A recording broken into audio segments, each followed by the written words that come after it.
hoje nós vamos falar um tema bem combinando quase com a lição que estudamos também. O título da mensagem é: o fruto do Espírito é... O fruto do Espírito qual é?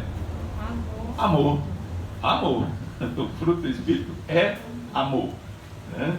Isso está escrito lá em Gálatas, mas o texto que nós vamos ler está em 1 João, primeira epístola de João, no capítulo 2. Primeira epístola de João Evangelista, capítulo 2. Nós vamos ler os versos 15 ao verso 17. E aí nessa leitura nós vamos entender porque o título está falando ali: o fruto do Espírito é amor. Primeira de João, capítulo 2, verso 15 a 17. Todos acharam? Amém. Achei, diga achei.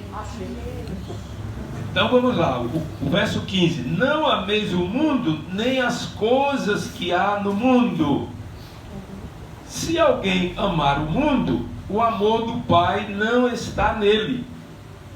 Porque tudo que há no mundo, a concupiscência da carne, a concupiscência dos olhos e a soberba da vida, não procede do Pai, mas procede do mundo. Verso 17: ora, o mundo passa bem como a sua concupiscência. Aquele, porém, que faz a vontade de Deus, permanece eternamente. Eternamente. Então, irmãos, o verso 15 começa dizendo que não devemos amar o mundo, nem as coisas que há no mundo.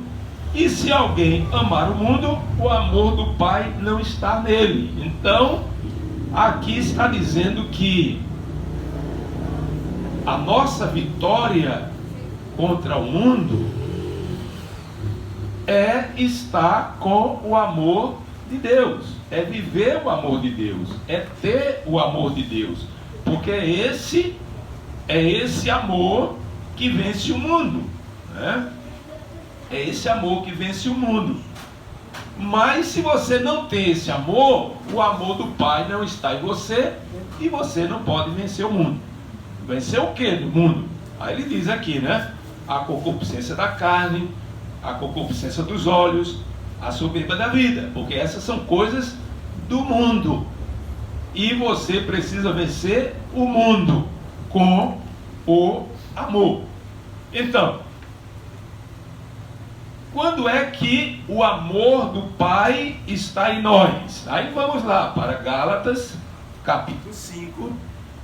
Gálatas, capítulo 5 e o verso 22. Obrigado. Chegou bem cheinho, eu vou tomar logo um pouquinho para diminuir.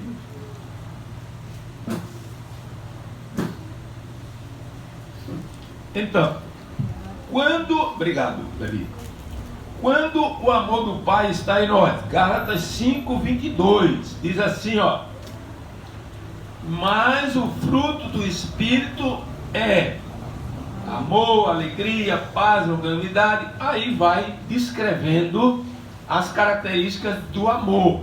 Quando existe amor, existe alegria, paz, longanimidade, benignidade, bondade, fidelidade, mansidão, domínio próprio. E contra essas coisas não há lei, ok?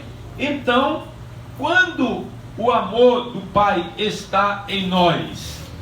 Quando nós vivemos e andamos no Espírito. Então aqui, ó, o verso 22: mas o fruto do Espírito é amor. Então, se eu vivo no Espírito, se eu ando no Espírito, como diz o verso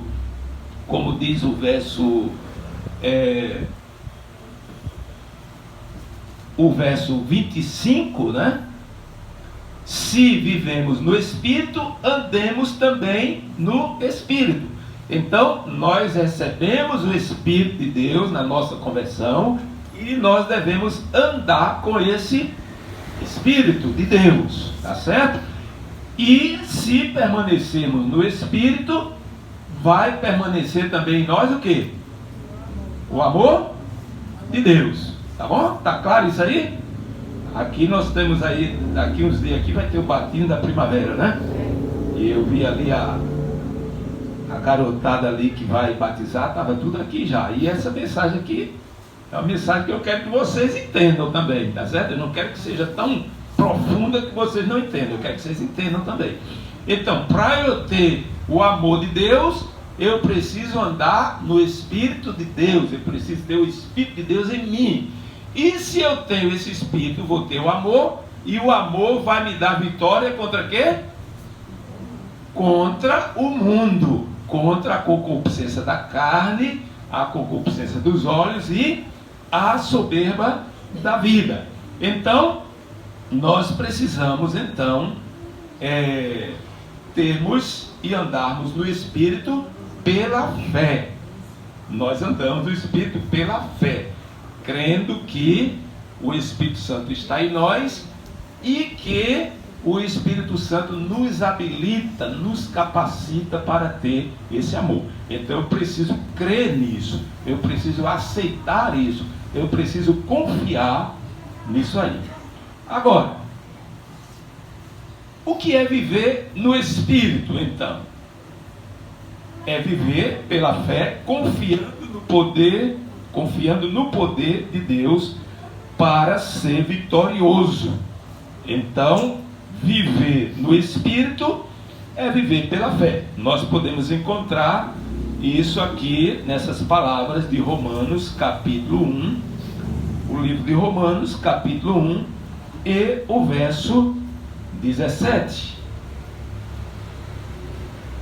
Romanos capítulo 1, verso 17, que diz assim: visto que a justiça de Deus se revela no Evangelho, de fé em fé, como está escrito, o justo viverá pela fé, ou por fé. O justo, quem é o justo? O justo é aquele que tem o amor de Deus na sua vida e vence o mundo, vence os pecados do mundo. Por que ele se torna justo? Porque ele vence o mal e ele pratica a justiça. Isso pela fé. Então, meus irmãos, viver no Espírito é viver pela fé, confiando no poder de Deus para nos dar essa vitória. E aí nos tornamos justos pela prática da obediência aos mandamentos da lei de Deus, porque vivemos pela fé. Nós temos um texto que eu quero ler com vocês aqui, está aí, desejado de todas as nações. Aliás, eu acho que tinha um outro aí, acho que eu não coloquei, tá?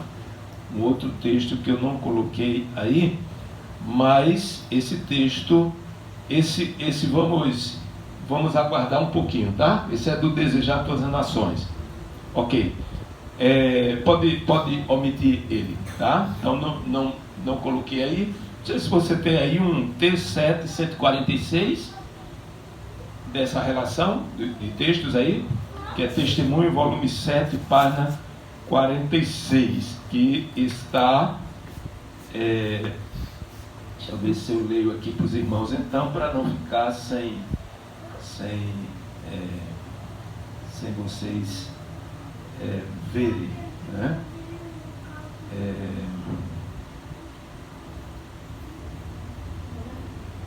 Deixa eu ver aqui, Testemunhos, volume 7, Testemunho, volume 7, ele não aparece aí. Vamos ver se ele aparece aqui. Tá? Ok, está passando o carnaval ali, vamos deixar passar um pouquinho ali. Ok, Não está fácil aqui localizar, irmãos, mas tudo bem, a gente vai ficar sem esse texto aí, tá? Deixa eu ver se é esse aqui.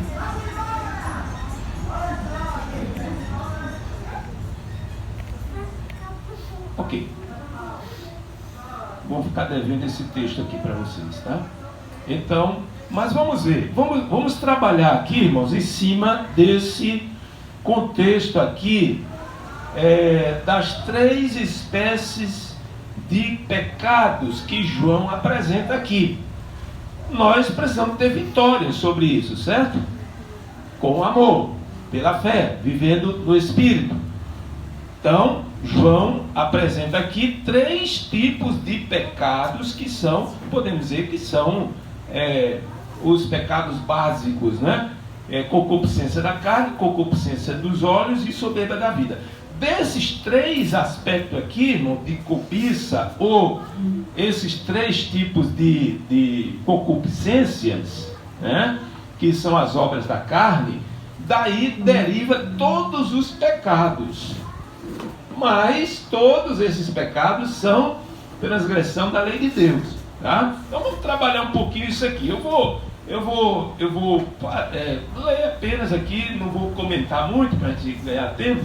Mas, por exemplo, pecados da carne, ou a concupiscência da carne, que João fala aqui, tá? 1 João, vai lá para 1 João capítulo 2, agora o verso 16. Porque tudo que há no mundo há concupiscência da carne. O que significa concupiscência da carne? Esses pecados aqui, irmãos, eles estão relacionados ao 7º mandamento da lei de Deus. Estão relacionados com o 7º mandamento. O que é que o 7º mandamento diz? Não adulterarás. Não adulterarás. Então os pecados da carne estão relacionados com o 7º mandamento. Não adulterarás. Tá? Então veja. Desejos pervertidos da carne. Todos os desejos pervertidos da carne. Por que eu falo pervertido? Porque nós temos desejos na carne que são desejos naturais, que são desejos santos, que são desejos bons. Por exemplo, eu estou com desejo de beber um gole d'água. Isso é bom? É bom. Então, um desejo bom. De comer uma comida saudável. É um desejo bom. Né? Desejo de tomar um banho para me limpar. É um desejo bom. Então, existem os bons desejos, mas o que João está falando aqui na concupiscência da carne, ele está falando aqui em desejos pervertidos.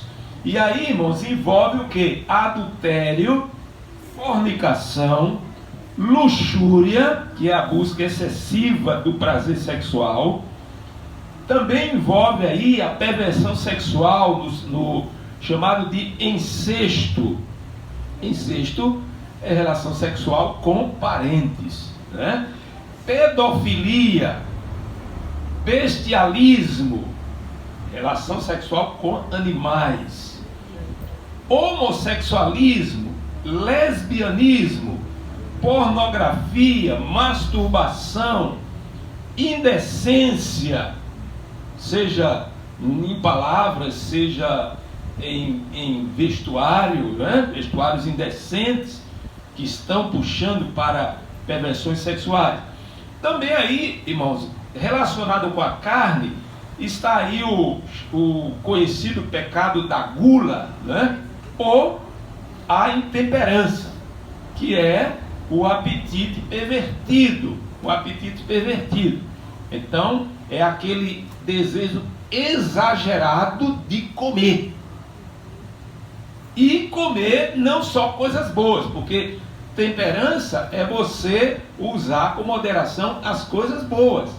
Então, mesmo as coisas boas devemos usar com temperança. O que passar disso aí é um desejo pervertido. Tá certo? Agora, essa concupiscência da carne, ela vai muito além do que simplesmente comer demais o que é bom. Ela também entra aí no contexto de uso de alimentos que não são naturais. E aqui, irmãos, eu quero dizer para vocês que envolve o alimento com carne, tá? O alimento com carne, porque não é natural se comer carne. Ellen White diz que o único argumento que deveria ser usado para se deixar de comer carne é de que a carne é um estimulante. Um estimulante. Então ele estimula as sensações animais do ser humano, tá? Então o alimento carne, ele não é uma opção, tá? Ele é uma perversão do apetite. Então o que é que nós devemos fazer? Educar o apetite para tirar a carne. Por mais estranho que isso possa parecer, mas Deus não criou o ser humano para comer carne. Se fosse assim, ele tinha colocado 2 presas bem grandes na nossa boca para a gente rasgar a carne, como o caso dos animais que são carnívoros, ok? Então, uso de carne como alimento, uso de carnes imundas como alimento. O indivíduo está tão desenfreado naquele apetite que ele quer comer de tudo que tem na frente. Ele come jacaré, ele come cobra, ele come calango, ele come tatu, ele come gia, ele come rã, ele sai comendo tudo, porque tão pervertido que está o apetite dele. Ninguém aqui chegou a esse ponto ainda, né? Graças a Deus. Então, irmãos, ele também toma café, uma bebida altamente tóxica, né? Uma bebida tóxica, café, bebidas cafeinadas como Coca-Cola, refrigerantes, Guaraná e etc. Também ele é dado à bebedice, ele tem o vício do álcool, ele usa álcool, ele toma cerveja, vinho com álcool, né? Ele toma champanhe, etc. Então tudo aí envolvendo com a intemperança. Também ele faz uso de drogas, pode ser um drogado, né? Viciado em drogas. Também, irmãos, puxando para esse lado da carne, está a dança, as músicas polirrítmicas. Que são músicas polirrítmicas? São músicas embaladas, músicas que o que governa nela é o ritmo e não a melodia, e não a letra. É aquela música. Então, que hoje é o que se ouve por aí, tá? Então isso é uma perversão, que puxa para o prazer da carne. Também, irmãos, entra aí a preguiça. Falou em preguiça na hora da lição aqui, não foi? Então é a falta de ação e de esforço, o comodismo, né? A preguiça também é um pecado da carne. A Igreja Católica chama esses pecados de pecados capitais, né? Porque são os pecados que são gerados na cabeça, na parte de cima, e eles se ramificam em vários outros pecados. Então são os pecados cabeça, tá? Então, veja, agora nós temos aqui os pecados dos olhos, ou a concupiscência dos olhos. O que seria a concupiscência dos olhos? Então, seria relacionados, vejam, todos esses pecados aqui, irmão, estão relacionados com a lei de Deus. E não é uma coisa à parte dos mandamentos de Deus. Só que os mandamentos de Deus, ele diz, mas só são 10 mandamentos. Só que a lei, ela é espiritual. Ela é espiritual, ela tem uma profundeza tremenda, ela abrange toda essa questão, irmãos, da nossa prática de pecado. Está contido ali na lei dos 10 mandamentos. Então, a concupiscência dos olhos está relacionado ao 10º mandamento, que são os desejos pervertidos dos olhos. Desejos pervertidos dos olhos. Então, olhar para um homem ou para uma mulher com desejo sexual. Isso é concupiscência dos olhos, certo? Isso é perversão. E o 10º mandamento, o que é que diz o 10º mandamento? não cobiçarás as coisas do próximo, nem a tua casa, nem o seu jumento, nem a mulher do próximo, nem nada que pertence ao teu próximo. Então, se você cobiça, você não tem amor, você não está guiado pelo Espírito, você está vivendo na carne, você está sendo dominado pelo mundo, pelo pecado que há no mundo. Então, olhar para um homem ou para uma mulher com desejo sexual, olhar com cobiça para as coisas alheias, qualquer coisa que seja do seu próximo, você olhar com cobiça, cobiçando aquilo ali. Inveja, né? Inveja, tem uma definição de inveja que diz que inveja é você sentir tristeza pelas coisas que a outra pessoa tem. Que sentimento triste, né? Então você sentir inveja, por quê? Porque você fica triste, você fica amargurado porque a pessoa tem aquilo e você não tem. Tá? É o chamado olho gordo, né? Olho gordo. Tá? Então é triste isso, né? Agora, vem agora o pecado, os pecados da soberba. Pecados da soberba. Tá? Então, eles estão, são sentimentos de altivez, soberba, né? A soberba da vida. Segundo Ellen White, esses são os pecados mais praticados dentro desse contexto aqui da soberba, porque aí entra o pecado do orgulho, do egoísmo, e é o que mais, irmãos, as pessoas são dominadas pelo orgulho, pelo egoísmo, tá? E esses pecados estão relacionados com o quinto mandamento, com o sexto mandamento, com o oitavo mandamento e com o nono mandamento. Então você vai encontrar aqui essa questão da soberba. Por exemplo, o quinto mandamento fala que honrar pai e mãe. Então, se você desonra o seu pai e sua mãe, você não está dando a autoridade que o seu pai e sua mãe têm. Então você está sendo soberbo, você está sendo egoísta, você está sendo avarento, você está sendo orgulhoso, tá? Então esses pecados aqui envolvem esses outros mandamentos da parte que corresponde ao nosso próximo, tá? Então, orgulho, egoísmo, inveja, tá? A inveja está lá nos pecados dos olhos, mas está aqui também, porque você quer mais, você quer o que é do outro, né? E também envolve aí o pecado da pompa. O que é pompa? Pompa é você querer só usar trajes custosos, trajes caros. Isso é pompa, né? Então diz que o rei Félix se apresentou diante de Paulo com muita pompa.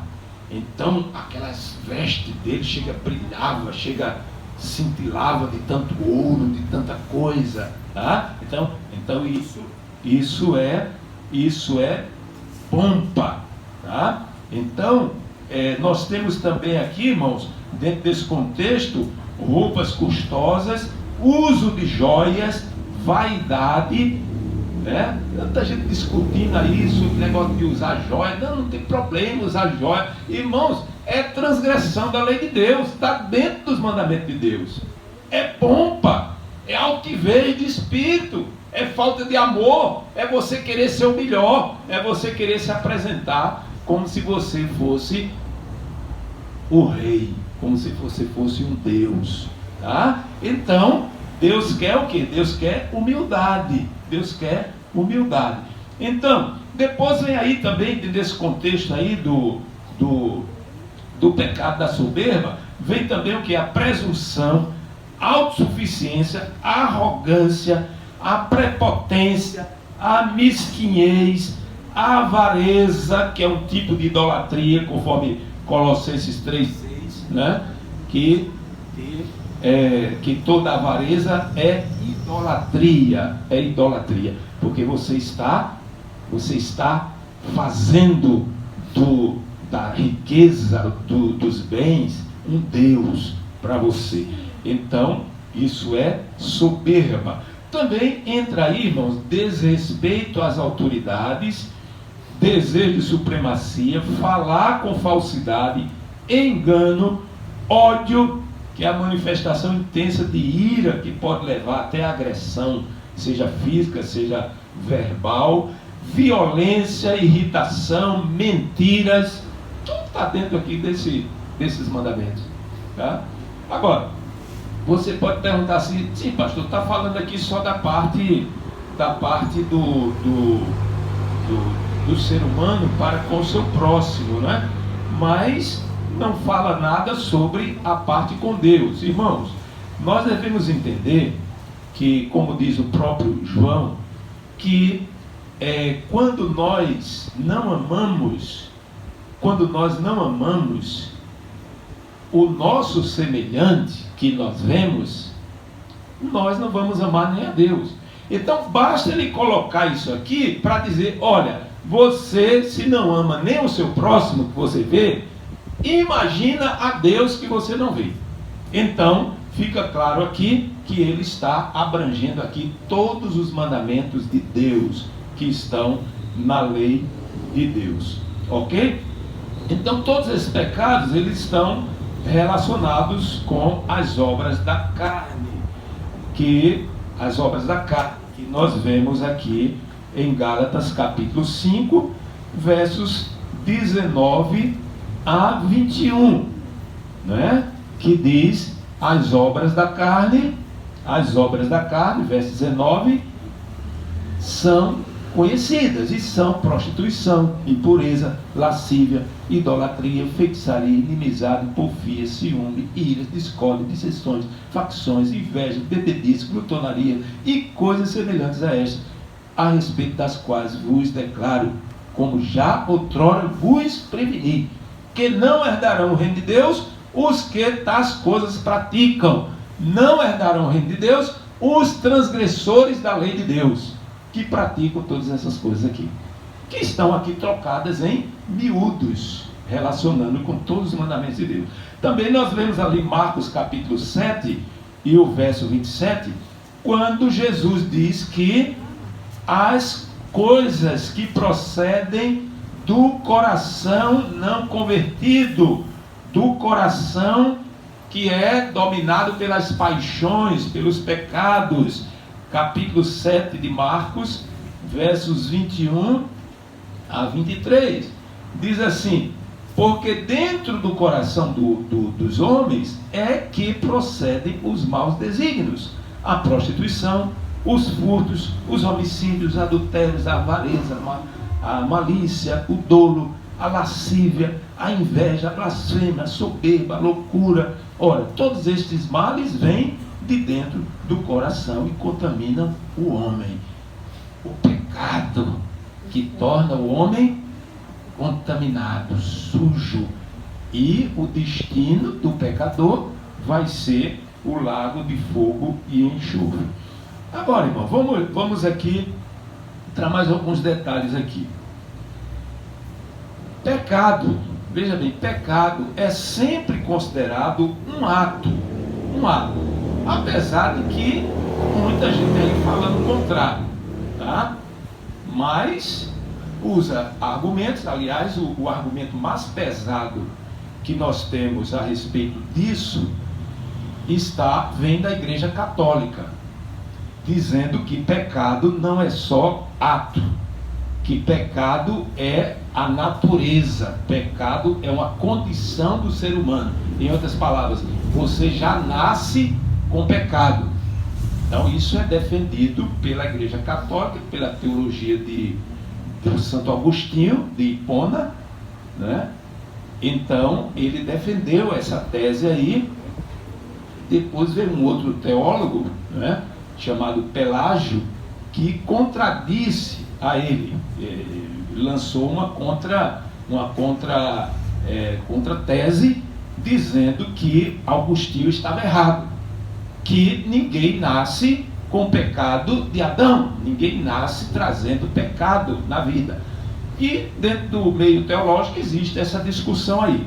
Mas o fato fica muito claro para nós irmãos, para nós, mesmo que não se apresente logo exteriormente o pecado, ou se tente esconder das pessoas, mas mais cedo ou mais tarde você vai mostrar que você é egoísta, que você é avarento, que você é ciumento, que você tem desejos pervertidos, né? Que você é intemperante. Mais cedo ou mais tarde vai aparecer. Você pode até esconder em algum momento ali para as pessoas, visivelmente, mas Deus já está vendo, no momento que você praticou aquilo ali, no momento que você escolheu alimentar e viver aquela situação na sua vida.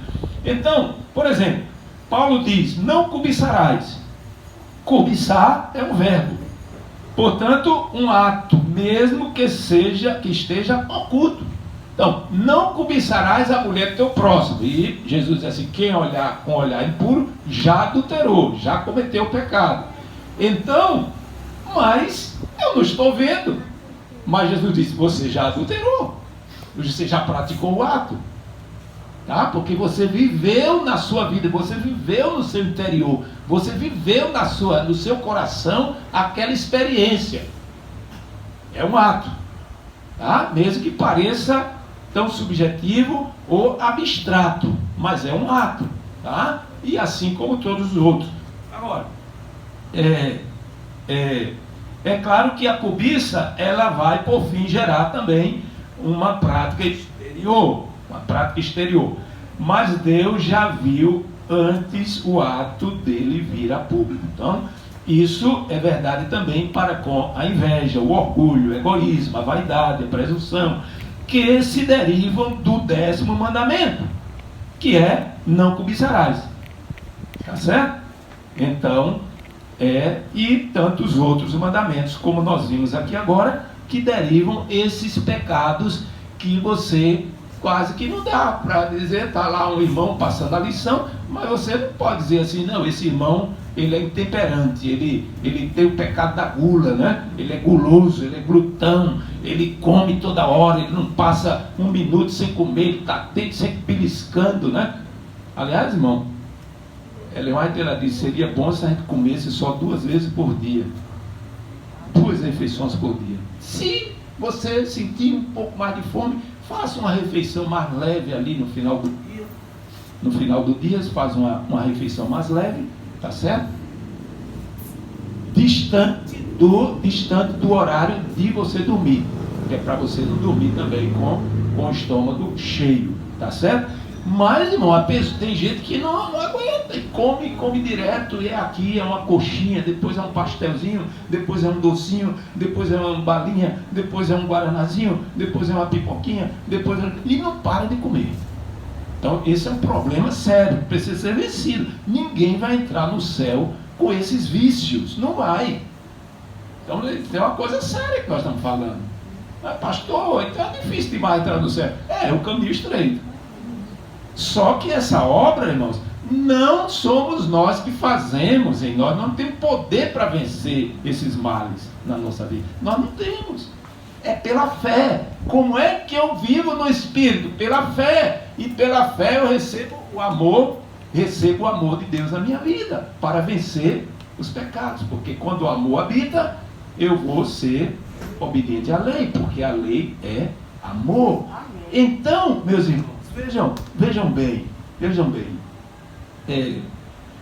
isso não é só, esses pecados não são só sentimentos ou o estado da natureza humana, né? Alguém diz assim, mas infelizmente, irmãos, é o estado da nossa natureza, porque nós somos pecadores, né? É um estado do nosso ser, nós temos que lutar com esses pecados até a volta de Jesus. Então, a Bíblia diz que Jesus veio tirar o pecado do mundo, veio tirar o pecado da nossa vida, e nós vamos viver com o pecado ainda? Como que eu posso entender isso aí? Né? Se ele veio tirar o pecado para me dar a salvação, ele vai me salvar no pecado? Ele é ministro do pecado? Jesus veio abonar o pecado ou veio tirar o pecado? Então isso é uma coisa que nós precisamos compreender, né? são decisões. Pecados são decisões que nós tomamos, são escolhas feitas. O coração é aberto para fazer o mal por escolha própria, irmãos. Nem Satanás, nem a nossa natureza má que nós temos, tem o poder maior que nossa decisão. Porque no momento que nós tomamos a decisão para fazer o bem, Deus, se possível, Ele envia, irmãos, uma legião de anjos para nos socorrer, para nos ajudar a vencer o mal, de forma que escapemos da tentação. É isso, tá? Então, temos aqui essa citação de Ellen White. Agora chegou, desejar todas as nações, né? Só para você ter uma ideia de que esses pecados, irmãos, são coisas que são para ser vencidas. Não é para conviver com eles. Ninguém pode conviver com o pecado e dizer que vai para o céu. Eu vi um vídeo essa semana aí passada nas redes sociais aí. Diz que chegou no céu, estava todo mundo ali no céu, e uma mulher toda bem vestida de branco e tal, e tinha umas músicas tocando, e tinha aqueles todos vestidos de branco ali. Aí dizia, agora nós estamos aqui no céu, tudo que vocês estão vendo aqui são as bênçãos para desfrutar. E aí alguém falou lá, não entendi bem, dizendo que queria comer um pedaço de um bolo que tinha lá, de uma comida que tinha lá. E aí já todo mundo se alvoroçou e começou a gritar e correram para a mesa para comer. E aí a mulher veio e apazigou ali, e disse, não, calma, tem para todo mundo e tal, não sei o quê. Aí tudo bem, se acalmaram, né? Aí depois alguém pergunta assim, e olha, o Wi-Fi, cadê o Wi-Fi? Caiu o Wi-Fi, foi? E aí começou aquela briga novamente. Então, ninguém vai levar essas coisas para o céu, esses maus costumes, esses vícios, não vai. Então veja, Ellen White diz assim, Pedro recuou ante a ideia de pôr em contato com as mãos de seu Senhor, o Mestre, os pés menos limpos. Mas quantas vezes pomos nosso coração pecaminoso, poluído, em contato com o coração de Cristo? Quão ofensivo para ele é nosso mau gênio? Olha, mau gênio, quem acha que mau gênio é pecado? É pecado. Colocamos o mau gênio, nossa vaidade e orgulho. Vaidade e orgulho. Não obstante, devemos levar-lhe todas as nossas fraquezas e contaminação. Levemos para ele. Unicamente ele nos pode lavar e deixar limpos. Não estamos preparados para a comunhão com ele, a menos que sejamos limpos por sua eficácia. Amém? Amém. Jesus está pronto para nos limpar dessas contaminações do pecado. Não estaremos prontos para a comunhão com Jesus no céu se não formos limpos disso aqui. Então não fica acalentando aqui, não, mas estou assim mesmo, é uma fraqueza que eu tenho, tal. Você vai para o inferno com essa fraqueza, se você não vencer. Claro que a vitória quem dá é Cristo, Ele está pronto a socorrer, Ele está pronto a limpar, tá? Vai o outro texto aí, meu irmão. Está em Fundamentos da Educação Cristã, página 134. Vê, muitos há que reconhecem a veracidade deste fato. Acariciam o orgulho e a presunção, até que estes maus traços de caráter se tornam um poder dominador na vida. Deixaram que o orgulho e a presunção tomasse conta da vida dele, o controle, né? Controlando seus desejos e inclinações. Embora tenham tido uma aparência de piedade, realizando muitos atos virtuosos aos seus próprios olhos, não houve verdadeira mudança de coração. Continuavam sendo o quê? Orgulhosos e presunçosos. Eles não têm colocado em as práticas da sua vida em definida e estrita harmonia com a grande norma da justiça, a lei de Deus. Está dizendo aqui, irmão, que não é para conviver com essas coisas. Nós temos que viver de acordo com as normas da lei de Deus. Essas coisas têm que ser banidas da vida. E Deus faz isso por nós. Ele quer fazer isso por nós. Esse cristianismo que você... Não, eu estou aqui, eu sou fraco aqui eu estou servindo a Deus. Mas estou fazendo o possível aqui para ver. Não existe isso, irmão. Deus quer dar vitória, Ele dá a vitória. Tem um outro texto aí, amigo. É o Caminho a Cristo, na nova edição, página 76, tá? Parágrafo 5. Diz assim, ó: devemos cultivar a humildade e desconfiar de nós mesmos. Cultivar o quê? Humildade. Humildade. Nada de soberba, tá? Devemos ter paciência, paciência com as faltas dos outros.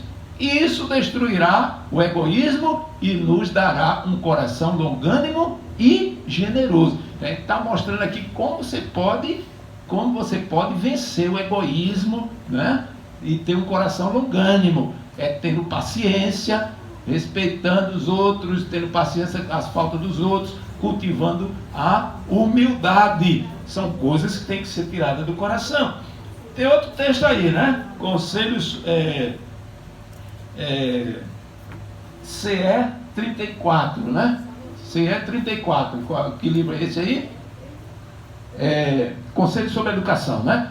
Precisamos individualmente abrir o coração ao amor de Deus, vencer o egoísmo e a dureza, e deixar que Jesus tome posse de quê? Da alma. Irmãos, enquanto o egoísmo estiver no teu coração, a dureza de coração, Jesus não tomou posse da tua alma ainda. Você ainda está servindo a Satanás. Sério isso, né? Então, irmãos, temos que deixar Jesus tomar posse da alma. Mente, caráter, personalidade. Mente, caráter, personalidade. Volume 2, página 533. Diz o que aqui? Mente, caráter, personalidade. Está aqui, ó. A fé opera por amor e faz o que, irmãos? Purifica a alma de todo egoísmo. Glória a Deus. Amém. Então, irmão, nós estamos vivendo uma realidade que Deus traz para nós. Cuidado com os sofismas. Cuidado com que Satanás, né, a mãe dessa ideia de que o pecado está em você e não pode sair, é a Igreja Católica, é Babilônia. Não é de Deus esse ensino, que o pecado você vai viver com ele até a volta de Jesus.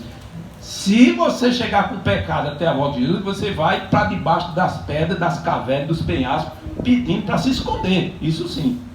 Então, terminando aqui a leitura, ó. A fé opera por amor e purifica a alma de todo o egoísmo.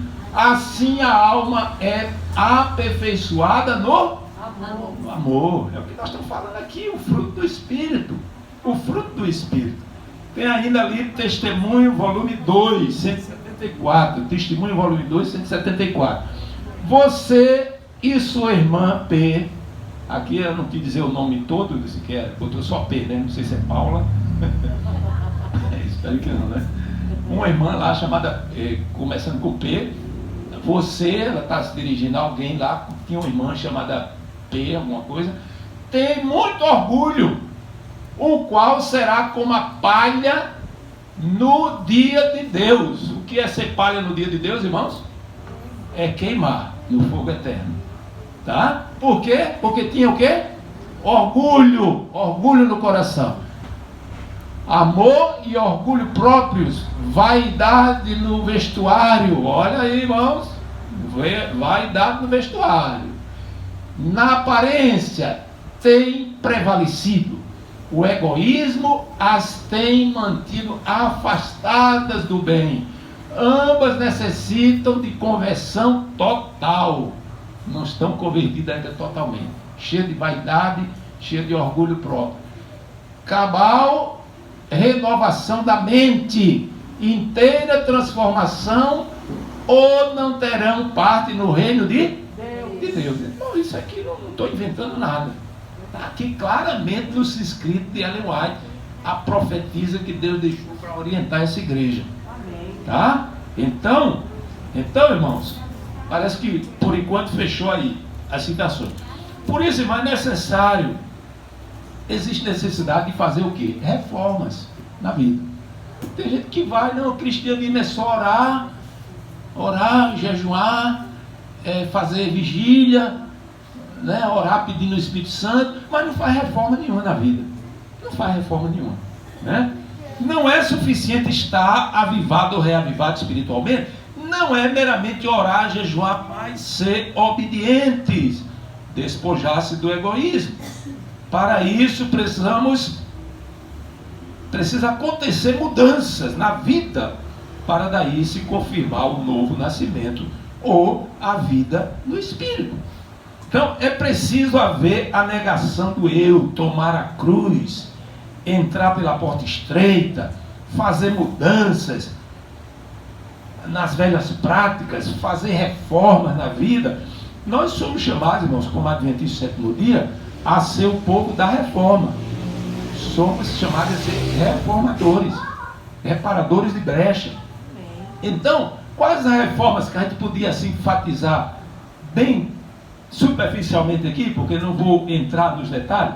Por exemplo, nós somos chamados a ser reformadores da saúde.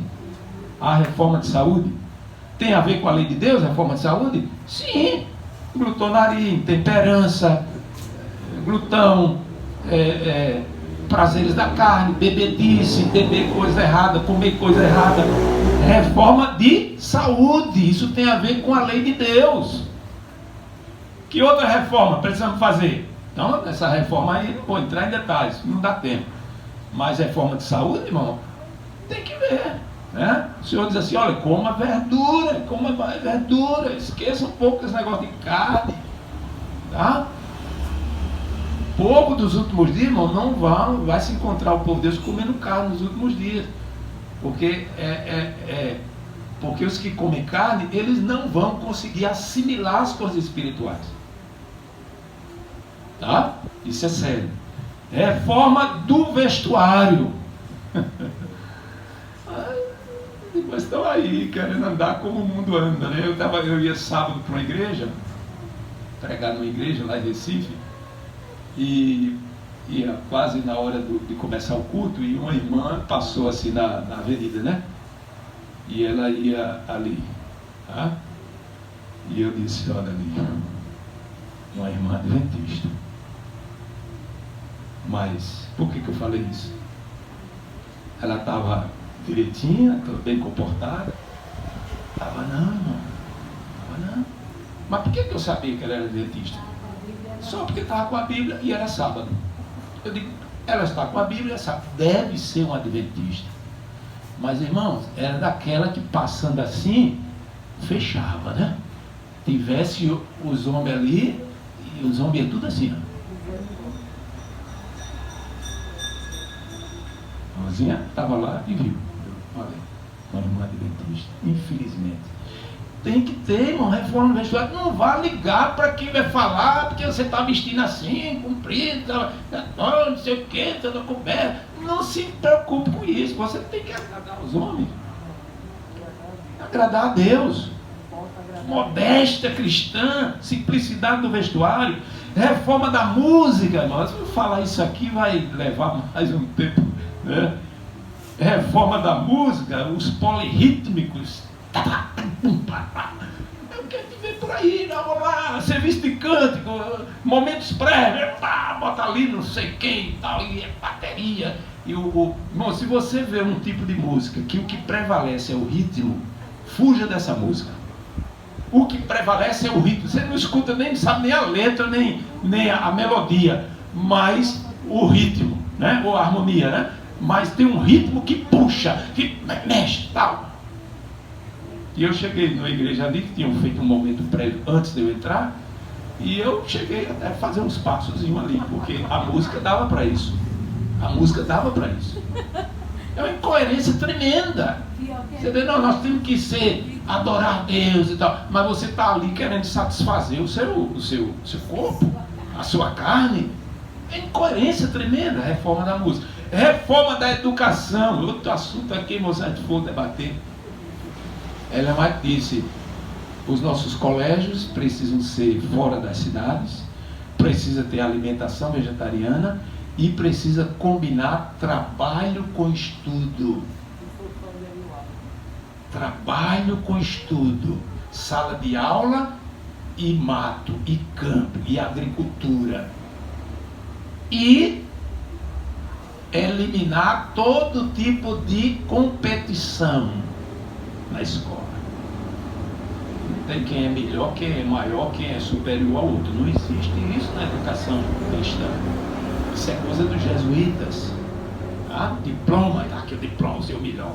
Você alcançou tanto a nota máxima e o outro não foi lá também. E o outro fica ali acanhado. Né? Eu já vi tanta briga, irmão, em Campuri de Desbravador. Hoje, felizmente, eles deram uma reformulada na coisa, que tem o prêmio de participação e a equipe campeã, o clube campeão, eles levam na casa o troféu. Olha, vocês que alcançaram a maior pontuação.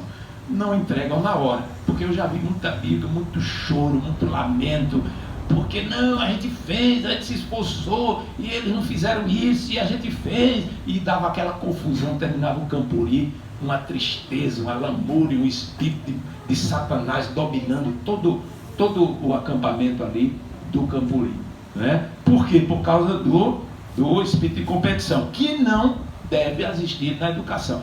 É assunto para se falar por muito tempo. Também, irmãos, a reforma da linguagem, maneira de falar, né?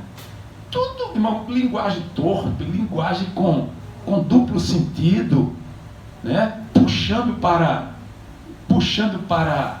perversão sexual. Você sabe que todo palavrão, os meninos aqui sabem, menino não tem escutado isso aí. Todo palavrão, irmão, ele tem uma conotação de sexo pervertido. Todo palavrão.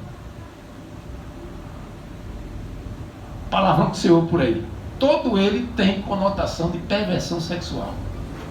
E eu vejo cristãos falando naturalmente palavras torpes, não é? Aí ele diz, não, mas é cultura, né? Porque os baianos gostam de dizer essa palavra e tal, aí fala, né? Palavra torpe, palavra com sentido pejorativo sexualmente, tá? E não vou passar para vocês aqui um vocabulário de palavrão, mas vocês escutam por aí. Todos eles trazendo perversão. Então, irmão, reforma nisso aí. Os adventistas foram chamados então para ser o quê? Reformadores, ser um povo santo, um povo que guarda a lei, um povo puro, um povo que desse o testemunho do seu Deus, restauradores de veredas antigas, tudo pelo Espírito que em nós habita. Romanos capítulo 8, verso 13. Porque o Espírito habita em nós. Nós vivemos pelo Espírito, não vivemos pela carne. Agora, isso que eu estou falando é extremismo? Deus é extremista? Deus disse, sede santo porque eu sou santo. Então Deus é extremista? Deus é perfeccionista? Não, irmão. Simplesmente ele não se une com o mal, com o pecado. É totalmente diferente do caráter de Deus. É repulsivo ao caráter de Deus o pecado. E os seus filhos não podem viver no pecado. Agora, ele nos dá vitória? Eu vou pular aqui, irmãos, por causa da hora. Mas existe muita confusão na mente aí, achando que a transgressão da lei é um tipo de pecado, enquanto que ser orgulhoso, egoísta, presunçoso, sentir desejo pervertido é da própria natureza humana. Então, você tem o pecado que é a transgressão da lei, mas você tem também o pecado da natureza. É o que se coloca por aí. Isso é um sofisma de Satanás. Porque, irmãos, é muito claro Ellen White dizer que pecado é transgressão da lei, tá? Pecado é transgressão da lei. Mas foi a Igreja Católica que lançou isso aí, através do Santo Agostinho, dizendo que pecado é o que está na sua natureza também. A sua natureza já é pecado, você já nasceu pecador. E você não pode se libertar do orgulho, da vaidade, desses pecados capitais que estão aí na sua vida, né? Então, ele diz então, Santo Agostinho diz que o ser humano já nasce contaminado pelo pecado de Adão, mas que pela graça ele será salvo mesmo assim. Então aí entra uma série de doutrinas falsas, como o caso da doutrina da predestinação, né? Que os presbiterianos pregam. Predestinação. Não, você, do jeito que você está mesmo, agora Deus vai depois escolher quem é que ele vai salvar. Predestinação. Deus escolhe um e deixa outro. Porque todos nenhum prestam, mas aí Deus vai escolher quem é que ele quer salvar. O melhorzinho, sei lá, predestinação, né? E entra outros tipos de doutrinas em cima disso aí, né? Em realidade, irmãos, claro que Deus não culpa o inocente, né? Mas isso não significa que ele já nasceu com o pecado de Adão. Em realidade, todo pecado é transação da lei. Ninguém nasce com esses pecados. Eles são adquiridos ao longo da vida. Tampouco Deus condena alguém por pecados de outros. Ezequiel 18, 29. O filho não levará o pecado de seu pai. Como é que eu vou levar o pecado de Adão? Não existe isso. Isso é contra a Bíblia. As pessoas começam a transgredir a lei depois que nascem e não já vêm carregando o pecado. Nós nascemos com natureza pecaminosa, não com o pecado. Natureza pecaminosa é uma coisa e pecado é outra, tá? Natureza pecaminosa, eu vou ter a tendência para pecar. Eu não vou ter força sozinho para fazer a vontade de Deus. Mas eu não tenho pecado ainda na minha vida. Pecado é uma escolha que eu vou fazer. Então, nós nascemos com a natureza pecaminosa, não com o pecado. Se aceitarmos a doutrina de que o pecado é um estado do ser ou a própria natureza, a natureza caída do homem, podemos incorrer em vários outros erros envolvendo tanto a cristologia como a soteriologia, que é o estudo da salvação, tá? Então, se a gente cai nessa ideia aí, eu vou ter que mudar o assunto sobre Cristo. Então, Jesus. Então, como é que Jesus nasceu? Se eu nasço já com pecado, então Jesus não nasceu como eu nasço. Então, eu vou mudar a cristologia. E a salvação, como é que eu vou ser salvo? Bem, se eu estou com pecado, então a graça de Deus tem que passar um pano assim em cima de todo pecador e salvar todo mundo. Então eu vou mudar o plano da salvação, porque Deus vai salvar no pecado. E não é isso que a Bíblia prega, tá? Então o fato de um bebê chorar ou mesmo se sacudir todo mostrando que está com fome ou com a fralda suja, não significa que essa criança seja egoísta. O que é que você acha? Você acha que é egoísta porque gosta de comer na hora certa? Não, isso não é egoísmo, tá? Quando você se suja e quer tomar um banho, isso é egoísmo? Não, irmão. Então a criança está coberta de razão. Está com fome, ela quer comer, né? E ela tem que dar algum sinal. Então, ainda um outro fato relacionado a isso são os chamados pecados involuntários ou por inocência. Eles não deixam de ser pecados que alguém pratica, né? Mas a Bíblia nos diz que Deus não leva em conta o tempo da ignorância. Eles ficam sem punição, pois não há culpa deles, apesar de terem praticado o pecado, tá? Mas ficam sem culpa.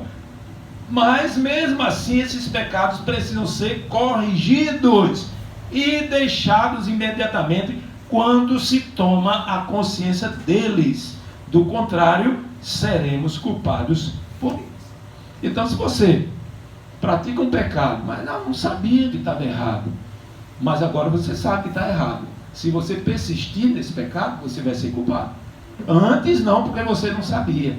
Então Deus não leva em conta o tempo da ignorância. No momento que você descobre, deixa aquilo ali, tá? Porque não há consciência da maldade, do pecado, né? ou que é a maldade que gerou aquele pecado. Então a culpa ou a condenação não é aplicada, pois o ato foi inocente e não premeditado. Então, não somos culpados por termos nascido com uma natureza má. Só somos culpados e sujeitos a julgamento quando cometemos pecado. Aí sim, tá? Deus não vai nos julgar por uma coisa que nós somos inocentes. Vamos dar um exemplo aqui, aí já vamos finalizar. Um exemplo de maldade que alguém tem, mas não vou condenar alguém por isso. Por exemplo, você tem um gato, né? Tem um gatinho lá. E esse gato começa a brincar com um rato, até matar o rato. E mexe e joga o rato para lá, joga o rato para cá. E o ratinho já está lá, quase morto. Aí depois ele dá uma bucanhada lá e tira o sangue do gato. E mata o rato, né? O gato mata o rato. De tanto sacudir ele de um lado para outro, né? Então, você vai castigar o seu gato por causa disso? Vai levar ele para o tribunal? Vai matar ele também? Não, por que não? Não, tem maldade, tá maldade? Tem, mas não tem culpa, ele não sabe o que está fazendo, é da natureza dele, né? Mas essa natureza, não existe condenação nessa natureza. Então é preciso a gente entender isso aí. Condenação há quando eu faço uma coisa consciente, quando eu escolho praticar o pecado conscientemente, né? Um outro exemplo aqui, uma criança que acidentalmente dispara uma arma na direção do seu irmão e fere o seu irmão com a arma, pode chegar até a matar o seu irmão com aquela arma, né? Então, essa criança vai presa por causa disso? Não, talvez o pai, né, vai ser responsabilizado porque não guardou a arma direita, etc. Mas não a criança.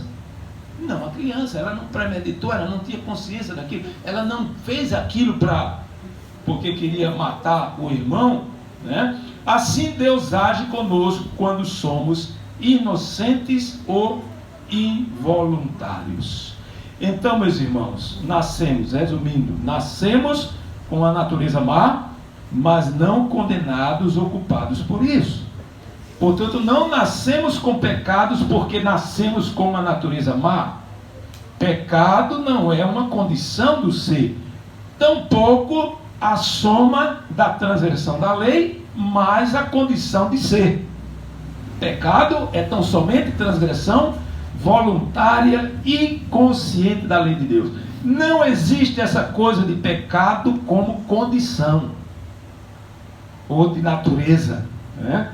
Não vemos em lugar nenhum na Bíblia ou no Espírito de Profecia isso, tá? Se você vê aqui 1 João 3, verso 4, está dizendo o que aqui? 1 João, capítulo 3 e o verso 4. Todo aquele que pratica o pecado também transgride a lei, porque pecado é o quê? É a transgressão da lei. Pronto, e eu tenho aqui uma citação, tem duas citações aqui, mais de Mensagens Escolhidas, volume 1, Mensagens Escolhidas, volume 1, bem curtinho aqui, ó. O cumprimento da lei é o amor, Romanos 13:10. A única definição de pecado encontrada na Bíblia é pecado é transgressão da lei. Aqui não está dizendo que pecado é também natureza, pecado também é um estado do ser. Não, é transgressão da lei, acabou. É você escolher praticar o pecado. É isso. Tem outra citação de Grande Conflito, né? Diz assim, ó: o pecado é um intruso, por cuja presença nenhuma razão se pode dar. É misterioso, inexplicável. Desculpá-lo corresponde a defendê-lo.